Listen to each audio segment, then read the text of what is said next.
I see everyone focusing on the next tweak in their strategy, the next thing they need to learn to become profitable, but I see so few people focusing on the basics. Your entry technique in itself isn't that important, but so few people learn more about high time frames and the overall narrative of where the market want to go on a higher time frame basis. They just focus on their smaller setup. They just focus on what's the next inversion fair value gap technique I can learn to catch the best setups. But especially newer traders, beginner traders, or those who are not consistently profitable yet, they always try to do something advanced because they feel like they're not winning. So they look for the next secret, the next magic trick to win. But if you're not yet profitable and you have a strategy that maybe gives you 5% a month, why isn't that good enough for you? Why do you need to look for 10% a month if you currently make minus 5% a month? Or if you're currently break even? Why can't you just accept 5% a month and then try to develop that strategy and become good at it? Why do you switch strategies all the time? Often the best traders in the world use the most basic, simple strategies to make money. And the issue is that we see a lot of traders who are showing really advanced strategies to flex, but the reality is that even these traders maybe have their accounts where they do these strategies, but I can guarantee you that on their main account, they use simple, basic strategies that work consistently over time. And that's pretty much it. We're not here to show off. We're not here to do something incredible in the market. We're here to make profits. That's it. Reserve our capital, make profits. Make trading as simple as possible. Only focus on your setups, your A+ setups. Make it simple. It can't be that hard. It's a break of structure, a market structure shift, and it's a fair value gap, and it's a stop loss below the low or above the high, whatever position you're taking. That's it. And you have one try in one session at one time. That's simply it. But people want to make this really complicated when there's no point. Most of the days you shouldn't be trading,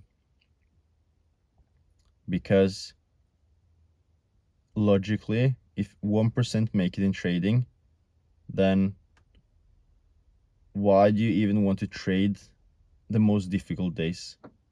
There is no prize, there is no applause for taking the most difficult trading days and trying to trade them. The only logical way to trade is to trade those days where you see weakness in the market that you can exploit. Imagine that you are a casino and a customer walks into your casino and he wants to make money. If you just take your A+ setups, he goes in and he has the worst odds against him. And sometimes you lose 1%, but he doesn't get rich from that, right? And sometimes you go break even and he doesn't get rich from that either. You have to think about basically the market as a customer that goes into your casino, but you decide which customer you want to let in. Do you want to let the best customer in, or do you want to let the worst customer in? So if you trade the days where the market is choppy or doesn't give you anything good, You're letting a really good customer come in and try to take your money. And you're also lowering the odds of your success, and you're giving him better odds. It's not even about the customer, it's about his chances of winning that day may be higher, so you're closing the casino. But on a day where you see that you have a better chance of winning, the odds are in your favor, then you open the casino and you're like, come inside. And he may win 1%, and actually you want to congratulate him. You're going to take a picture with him and be like, yeah, he won, whatever. But he just won 1%. Do you think that he became rich by winning 1% that day? He didn't. Would you be excited about winning 1% in the market? No. And another day he may go break even. So it's like he went into the casino and he didn't win anything, and you didn't lose anything. But the next day he goes in and you take his money. And you take 3%, 5%, 6%, 10%. And he maybe wants to play more after that, but you're like, nah, we're done. See you next week. And then you repeat.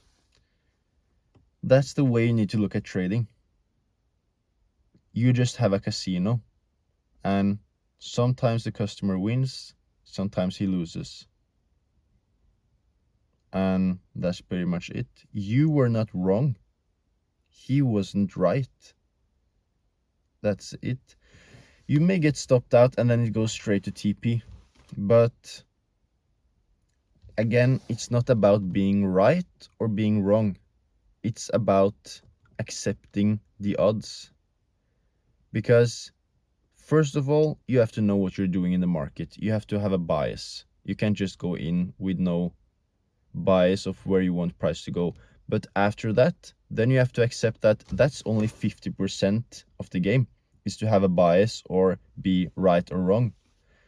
But the other 50% is risk management. It doesn't matter if you're right if the risk management isn't there. If you have a stop loss, or if you move stop loss to break even, then that's, at that point, that's more important than your bias at that point. Because your bias doesn't mean anything if you're not having good risk management. You can actually have the best bias in the world. You can be really good at understanding where the market wants to go. But if you can't use the correct risk management, that bias doesn't mean anything, because all it takes is 1 or 2 bad days and your whole account is wiped out. Even though you had the correct bias, then that account is gone. So it's like, congratulations, you were right, the market wanted to take out these equal highs, but first it went deep against you. So congratulations, you were right. The market went to these highs and you were right. Congratulations, and you lost your account. But you were right. Because your ego, your pride, your need to be right, and your issues with accepting that it's not even that